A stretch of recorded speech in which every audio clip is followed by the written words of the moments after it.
त्रिपुरारी त्रिपुरांतकारी भानु शशे भूमि सुतो बुधश्च गुरुश्च शुक्र शनि राहु केतव कुर्वन्तु सर्वे मम सुप्रभातम। श्री गुरुदेव दत्त श्री स्वामी समर्थ। सुप्रभात मंडळी, अध्यात्म कलियुगातल्या चॅनलवरती मी वैदिक ज्योतिषी गणेश शास्त्री शुक्ल आपल्या सर्वांचे स्वागत करतो। मित्रांनो, हे अध्यात्म कलियुगातले चॅनल आजपर्यंत जर अजूनपर्यंत आपण सबस्क्राईब केले नसेल, फक्त कुठल्या तरी व्हॉट्सअप ग्रुपवरती लिंक घेऊन आपण ते पाहत असाल तर मित्रांनो प्लीज आपण हे चॅनल सबस्क्राईब करा, बेल आयकॉन दाबा, शेअर करा, लाईक करा, जेणेकरून सर्वप्रथम जो व्हिडिओ अपलोड होईल तो आपल्याला डायरेक्ट पाहता येईल, नोटिफिकेशन येईल, ग्रुपवर येण्याची वाट पाहावी लागणार नाही। मित्रांनो, कधी कधी कामाच्या गडबडीत हे झालेले व्हिडिओ मी इतर ग्रुपमध्ये किंवा व्हॉट्सअपवरती शेअर करण्याचा वेळ मिळत नाही किंवा लक्षात असत नाही, त्यामुळे कदाचित तो आपल्याला पाहता येत नाही, मग आपल्याला मेसेज करावे लागतात। जर आपण स्वतः तो लाईक केला असेल, सबस्क्राईब केला असेल आणि बेल आयकॉन दाबलं असेल तर तो आपल्याला मिळू शकतो। तर मित्रांनो, आपण हे आपले चॅनल सबस्क्राईब करा। आपले प्रेम मला मिळत आहे, आपण स्वामी समर्थ श्री गुरुदेव दत्त असा जे लिहितात कमेंटमध्ये, त्यामुळे मलाही उत्साह येतो। मित्रांनो, आम्ही सुद्धा खूप कष्टाने हे व्हिडिओ करतो, याचा नक्की लाभ घ्या। हे साप्ताहिक राशी भविष्य असणार आहे, हे 7 ते 13 ऑक्टोबर 2024 चे असणार आहे, नक्की पहा।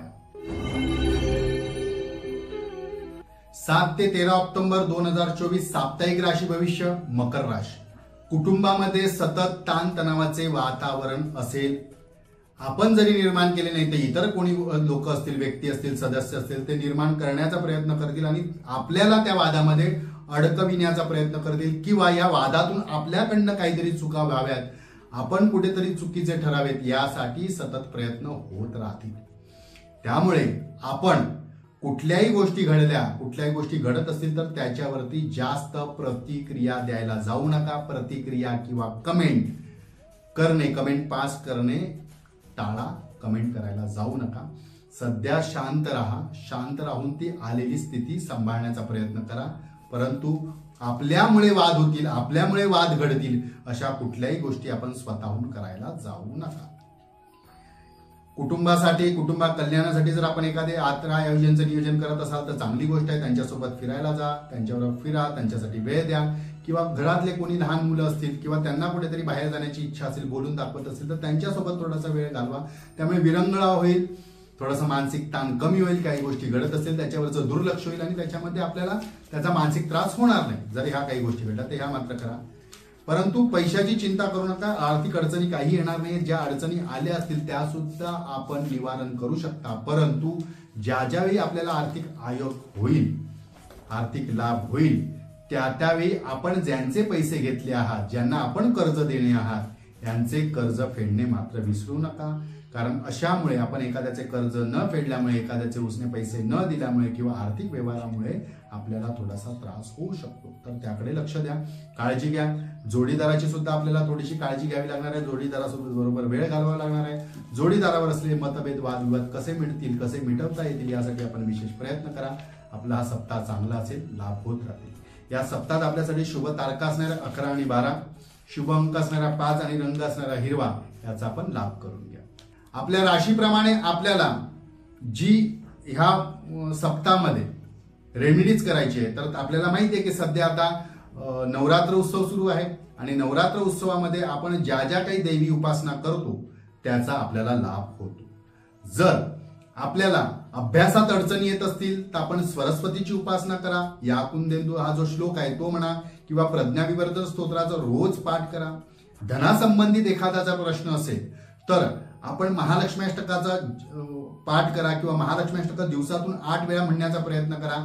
3 वेळा म्हणायचं तर प्रतिवेळी 8 वेळा म्हणण्याचा प्रयत्न करा, म्हणजे सकाळ दुपार। एककाले पठे नित्यम महापाप विनाशनम, द्विकालमिया पठे नित्यम धनधान्य समन्विता, त्रिकालमिया पठे नित्यम महाशत्रू विनाशनम असं सांगितलं। तर तिन्ही काळामध्ये आपण 8 वेळा तो प्रयत्न करा म्हणण्याचा, आपल्याला नक्की त्याचा लाभ होईल। महाकालीची सुद्धा उपासना करत असेल तर आपल्या कुलदेवतेचा जप करा, नक्की आपल्याला त्याचा लाभ होईल।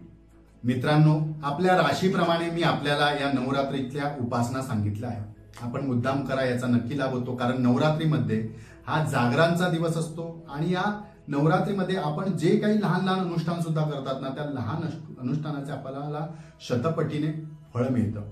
आणि ज्या काही सिद्धी प्राप्त करण्यासाठी आपण एखादी गोष्ट करताना त्याची सिद्धी सुद्धा प्राप्त होते. म्हणजे सिद्धी हेतू एखादं अनुष्ठान केलं असता त्याच्यात सिद्धी प्राप्त होते. या नवरात्रीच्या काळात तुम्ही विचार करणार नाही, नवरात्रीचं देवीचं करतात, त्यासोबत लोक गुरुचरित्राचं पारायण सुद्धा करतात, इतर देवीची अनुष्ठानं करतात, शंकराची आराधना करतात, विष्णू वल्लभाची सुद्धा आराधना करतात.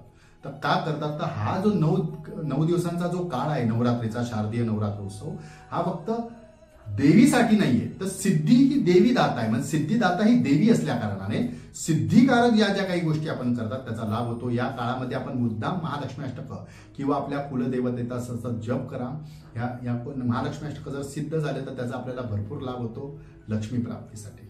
मित्रांनो, अजूनपर्यंत हे आपले चॅनल आपण सबस्क्राईब केलं नसेल तर सबस्क्राईब करा. जास्तीत जास्त लोकांपर्यंत मित्रांनो शेअर करा. त्यांच्या आयुष्यात ज्या काही अडचणी असतील त्या अडचणी दूर होतील, त्यांना, तुम्हाला आणि मलाही त्याचा लाभ होईल. चला तर पुढच्या आठवड्यात नक्की भेटूया याच ठिकाणी ह्याच वेळी. तोपर्यंत सर्वांना धन्यवाद आणि हे नवरात्री शारदीय उत्सवाच्या दसऱ्याच्या पुन्हा एकदा आपल्याला हार्दिक शुभेच्छा.